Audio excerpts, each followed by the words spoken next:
கெட்டிக்காரத்தனமாக வரவு செலவு கணக்கை தாக்கல் செய்திருப்பதாக அவர்கள் நினைக்கிறார்கள். ஓரளவு கெட்டிக்காரத்தனம் இருக்கிறது. குறிப்பாக பீகார் வாக்காளர்களுக்கு கெட்டிக்காரத்தனமாக பல சலுகைகளை, திட்டங்களை அறிவித்திருக்கிறார்கள். அதேபோல வரி செலுத்தக்கூடிய வருமான வரி தாக்கல் செய்பவர்களுக்கு சலுகை தந்திருக்கிறார்கள். நான் இல்லைன்னு சொல்லல. ஆனா பீகார் வாக்காளர்கள் 7.6 கோடி, 7,60,00,000. டெல்லியில இருக்கிற உட்பட வருமான வரி செலுத்துறவர்கள் 3,20,00,000. ஆக 10 லட்சம், 11 லட்சம், 11 கோடி, 10 கோடி, 11 கோடிக்கு பயன் கிடைக்கிறதாக வச்சுக்கலாம். எஞ்சி உள்ள 130 கோடிக்கு என்ன சலுகை தந்திருக்காங்க? 100 நாள் வேலைவாய்ப்பு திட்டத்தில் கூலியை உயர்த்தி இருந்தால் பல கோடி மக்களுக்கு பயன் கிடைச்சிருக்கும். ஜிஎஸ்டி வரியை குறைச்சிருந்தா இந்தியாவில் எல்லாருக்குமே சலுகை கிடைச்சிருக்கும். குறைந்தபட்ச ஊதியத்தை சட்டபூர்வமாக நிர்ணயிக்கக்கூடிய குறைந்தபட்ச ஊதியத்தை உயர்த்தி இருந்தா பல கோடி பேருக்கு சலுகை கிடைச்சிருக்கும். அதையெல்லாம் செய்யாம பீகார் வாக்காளர்கள், வருமான வரி வாக்காளர்கள், அவர்களுக்கு மட்டும் சலுகை கொடுத்ததை நான் குறை சொல்லல. மற்றவர்களுக்கு என்ன? விவசாயிகள் கடன் தள்ளுபடி செய்யப்படும் ஒரு எதிர்பார்ப்பு இருக்குது. அதே போல விவசாயிகளுடைய விலை பொருட்களுக்கு குறைந்தபட்ச ஆதரவு விலை நிர்ணயம் செய்வது தொடர்பான எந்த ஒரு அறிவிப்புமே வெளிவரவில்லை. விவசாயிகளை பொறுத்தவரையில் அவர்களுடைய கோரிக்கை பல ஆண்டுகாலமாக வைக்கப்பட்டு வருகிறது. இல்லை பட்டியலை போட்டா ஒரு நீள பட்டியலை போடலாம். செய்யாததை பட்டியல் போட்டா நீங்க சொன்னது அடங்கும். இன்னும் பல விஷயங்கள் அடங்கும். செய்யாததை பற்றி என்ன பண்றது? செய்யல, அவ்வளவுதான். மக்களை போய் பார்க்கும்பொழுது இதெல்லாம் செஞ்சிருக்கலாம், உங்களுக்கு செய்யலைன்னு சொல்லலாம். செய்யாதவர்களை பார்த்து ஏன் செய்யலைன்னு கேட்டா என்ன சொல்லுவாங்க தெரியல எனக்கு. பிரதமர் சொல்றாரு ஒட்டுமொத்தமான மக்களுக்கான ஒரு பட்ஜெட், இது அனைத்து தரப்பினரையும் மேம்படுத்தும் அப்படின்னு சொல்றாரு. நேற்று நாடாளுமன்றத்துக்கு வரும்போது கூட அதான் சொன்னார். நாளைக்கு தாக்கல் செய்யப்பட இருக்கின்ற பட்ஜெட் ஏழை மக்கள், நடுத்தர மக்கள், மேல்தட்டு மக்கள் அனைவரையும் கருத்தில் கொண்டு இந்த பட்ஜெட் தயாரிக்கப்பட்டிருக்கிறது அப்படின்ற ஒரு கருத்தை சொல்றாரு. ஏழை மக்களுக்கு என்ன இருக்கு இந்த பட்ஜெட்ல? டிசம்பர் மாதத்துல அரசு எடுத்த ஆய்வு 4 நாட்களுக்கு முன்னாடி முடிவுகளை வெளியிட்டிருக்காங்க. கிராமப்புறங்களில், ஊரக பகுதிகளில் ஒரு தனிநபர் மாத செலவு 4,120 ரூபா. அப்படின்னா ஒரு தனி மனிதர் நாளுக்கு 130 ரூபா செலவழிக்கிறார், ஒரு 140 ரூபா செலவழிக்கிறார். நகர்ப்புறங்களில் 7,000 ரூபா மாத செலவு. அப்படின்னா ஒரு நாளைக்கு 220 ரூபா, 230 ரூபா செலவழிக்கிறார். 220 ரூபா செலவழிச்சு எப்படி வீடு, உணவு, கல்வி, சுகாதாரம், இதர செலவுகள் எப்படி செய்ய முடியும்? ஆகவேதான் சொல்றோம், நீங்க இந்தியாவுடைய சராசரி பார்த்தாலும் குறைவுதான்.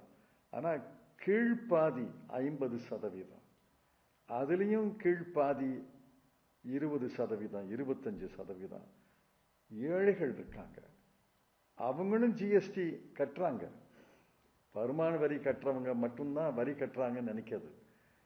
ஜிஎஸ்டி கட்டுறது எல்லாரும் கட்டுறோம். ஏழைகளும் கட்டுறாங்க, பணக்காரர்களும் கட்டுறாங்க, நடுத்தர மக்களும் கட்டுறாங்க.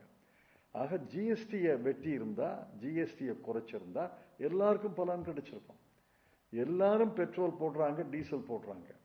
பெட்ரோல் டீசல் விலையின் காரணமாகத்தான் டாக்ஸி, பஸ் விலை கூடுது. ஆக எல்லாருக்கும் சலுகை கிடைக்கணும்னா பெட்ரோல் டீசல் வரிச்சுமையை அல்லது விலையை குறைச்சிருக்கணும்.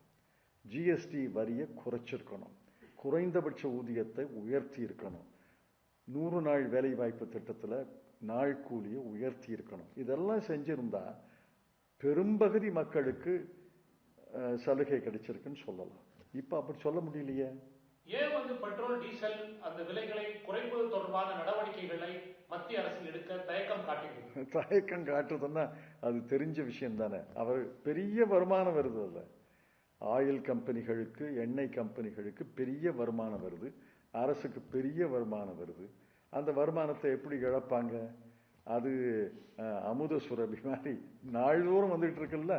டெய்லி பெட்ரோல் விற்கிறாங்க, டெய்லி டீசல் விற்கிறாங்க, தினமும் வருமானம் வருது இல்ல. உள்துறை அமைச்சர் அமித்ஷா சொல்றாரு, நடுத்தர மக்கள் பிரதமருடைய மனசுல நடுத்தர மக்கள் நிற்கிறார்கள் அப்படின்னு சொல்றாரு. இந்த பட்ஜெட் நடுத்தர மக்களை பெரிய அளவுல மேம்படுத்தும் அளவுக்கு கொண்டு வரப்பட்டிருக்கிறது ஒரு கருத்தை சொல்றாரு. பெரிய அளவுக்கெல்லாம் கொண்டு வரல. நடுத்தர மக்களுக்கு சலுகை தந்திருக்காங்க. எந்த நடுத்தர மக்கள்? உங்க கணிப்பு என்ன?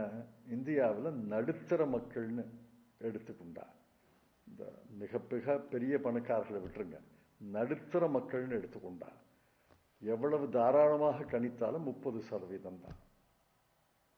அதுல இந்த 1% மிகப்பெரிய பணக்காரர்கள் அடங்குவார்கள்.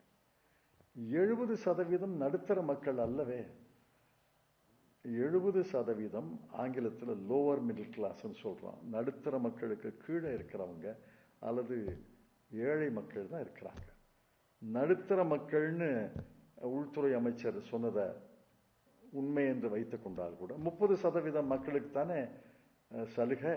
அதுல 30%க்கு சலுகை அல்ல. 30%த்துல வருமான வரி கற்றவங்களுக்கு மட்டும்தான் சலுகை. அந்த 30%த்துல 30%னா ஏறத்தாழ 40-45 கோடி மக்கள். 45 கோடி மக்களுக்கு சலுகை கொடுத்துட்டாங்க. 3.2 கோடி வருமான வரி கற்றவங்களுக்கு தான் சலுகை. அவங்க குடும்பத்துல 4 பேர் இருக்காங்கன்னு வச்சா கூட 4 பெருக்கினா கூட ஒரு 12 கோடி மக்களுக்கு தான் சலுகை. எஞ்சி உள்ள நடுத்தர மக்களுக்கு சலுகையே கிடையாது. எஞ்சி உள்ள நடுத்தர மக்களுக்கும் ஏழை மக்களுக்கும் சலுகை கொடுக்கணும்னா ஜிஎஸ்டியை வெட்டி இருக்கணும், ஜிஎஸ்டியை குறைச்சிருக்கணும். மாவட்ட அரசு மருத்துவமனைகள்ல எல்லா மருத்துவமனைகள்லயும் கேன்சர் சென்டர்ஸ் துவங்கப்படும் அப்படின்னு ஒரு திட்டத்தை அறிவிச்சிருக்கிறாங்க. அப்படி பார்த்தா இந்தியாவில் பரவலாக கேன்சர் நோய் அதிகரித்துக் கொண்டே இருக்கிறது அப்படின்னு நம்ம எடுத்துக்கலாமா? கேன்சர் நோய் அதிகரிப்பதற்கு அரசு காரணம் இல்லை. நம்முடைய வாழ்க்கை முறை, உண்ணுகிற உணவு, சுற்றுச்சூழல் தான் காரணம். கேன்சர் அதிகரிக்கிறது என்பதை உணர்ந்ததால் தான் கேன்சர் மையங்களை அறிவித்திருக்கிறார்கள். ஆனால் இந்தியாவில் ஏறத்தாழ 670-680 மாவட்டங்கள் இருக்கு. எந்த ஆண்டு இந்த திட்டத்தை நிறைவேற்றுவார்கள் எனக்கு தெரியல. கிசான் கிரெடிட் கார்டுக்கு உச்சவரம்பு 3 லட்சத்திலிருந்து 5 லட்சமாக உயர்த்தி இருக்காங்க சார். இது எந்த அளவுக்கு விவசாயிகளை பயனடைய செய்யும்? இந்த பாருங்க, விவசாயிகளுடைய வருமானத்தை ரெட்டிப்பதாக சொன்னார்கள். விவசாயி கடன் வாங்குறத ரெட்டிச்சிருக்காங்க. ஏற்கனவே விவசாயி கடன் சுமையில ஆழ்ந்திருக்கிறாங்க. இன்னும் கடன் வாங்கு சொல்றாங்களே ஒழிய வருமானத்தை உயர்த்த, நான் கடன் வாங்குறத தப்புன்னு சொல்லல. விவசாயி கடன் வாங்க வேண்டியிருந்தா கடன் வாங்கத்தான் வேணும். வருமானத்தை உயர்த்துவதற்கு என்ன வழி? நீங்க குறைந்தபட்ச விலை நிர்ணயத்தை பத்தி ஏதாவது அறிவிச்சிருக்கீங்களா? இல்ல உரங்களின் விலையை பத்தி ஏதாவது அறிவிச்சிருக்கீங்களா? பயிர் இன்சூரன்ஸ் பத்தி ஏதாவது அறிவிச்சிருக்கீங்களா? ஒண்ணுமே கிடையாது. கடன் வாங்குறத உயர்த்தி இருக்கிறேன். 3 லட்சத்திலிருந்து 7 லட்சம் கடன் வாங்கலாம். மேற்கொண்டு கடனாளியாக விவசாயிகளுக்கு ஏதாவது பயனுள்ளதாக இருக்குமா? கடன் வாங்கி கடனாளியாகலாம். கடனை திருப்பி செலுத்த முயன்றவர்கள் கடனை பயன்படுத்தலாம். ஆனால் கடனை திருப்பி செலுத்த முடியாதவர்கள் கடன் வாங்கினா மேலும் கடன் சுமை தானே அதிகரிக்கும். தமிழ்நாடு பொறுத்தவரை ஒரு முக்கியமான கேள்வி, கடந்த பட்ஜெட்லயும் சரி இந்த பட்ஜெட்லயும் சரி தமிழ்நாடு அப்படின்ற பெயர் எங்கேயுமே குறிப்பிடப்படல அப்படின்னு விமர்சனத்துக்கு உள்ளாகி இருக்கிறது. சேர்ந்த ஒரு நிதியமைச்சர் 8வது முறையாக தனது பட்ஜெட்டை தாக்கல் செய்கிறார். இது போன்று வந்திருப்பதை நீங்கள் எப்படி பார்க்கிறீங்க? அவர் தமிழ்நாட்டை சேர்ந்த முதலமைச்சர் என்பதற்காக, நிதி அமைச்சர் என்பதற்காக குற்றம் இல்லையோ என்று சொல்ல முடியாது. 29 மாநிலங்களையும் சொல்ல வேண்டிய அவசியம் இல்லை. பீகாரை 4 முறை குறிப்பிட்டதைப் போல வேறு சில மாநிலங்களையும் குறிப்பிட்டிருக்கலாம். அவர் ஒருவேளை திருவள்ளுவர் குறளை சொன்னதால் தமிழ்நாடு குறிக்கப்பட்டதுன்னு நினைச்சிருக்கலாம். நான் எப்படி சொல்ல முடியும்?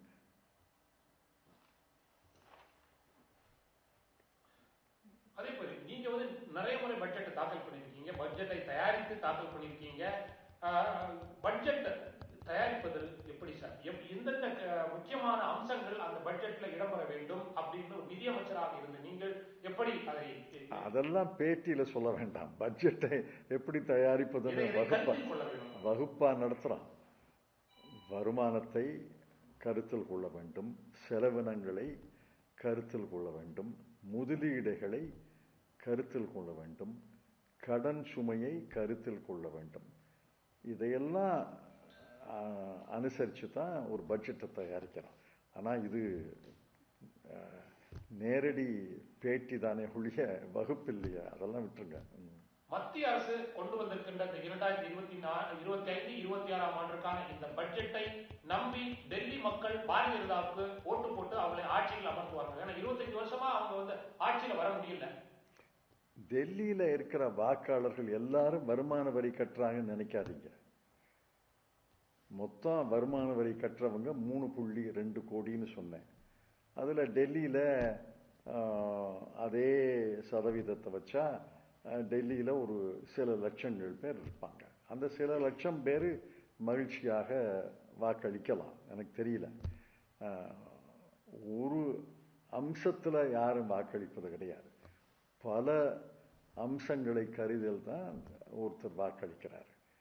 அதனால டெல்லியில பெரும்பகுதி வாக்காளர்கள் வருமான வரி கட்டுறவங்க இல்லையே. அவர்களுக்கு என்ன தோணுகிறதோ அப்படிதான் வாக்களிப்பார்கள். எல்லாரும் பாஜகவுக்கு இந்த பட்ஜெட்டை வைத்து வாக்களிப்பார்கள் எல்லாம் நான் நம்பல. முயற்சி செய்து பாஜக இந்த தூண்டில போட்டா மீன் சிக்குமான்னு பாக்குது. ஒட்டுமொத்தமாக இந்த பட்ஜெட்டை ஒரு வரியில சொன்னா எப்படி சொல்லாங்க? ஒரு வரியில சொன்னா மிகுந்த ஏமாற்றம் அளிக்கிறது. தலைமை பொருளாதார ஆலோசகர் சொன்ன ஆலோசனைகள் எதையும் ஏற்றுக்கொள்ளவில்லை, எதையும் கருத்தில் கொள்ளவில்லை என்பது மிகுந்த ஏமாற்றத்தை அளிக்கிறது. நன்றி. நன்றி.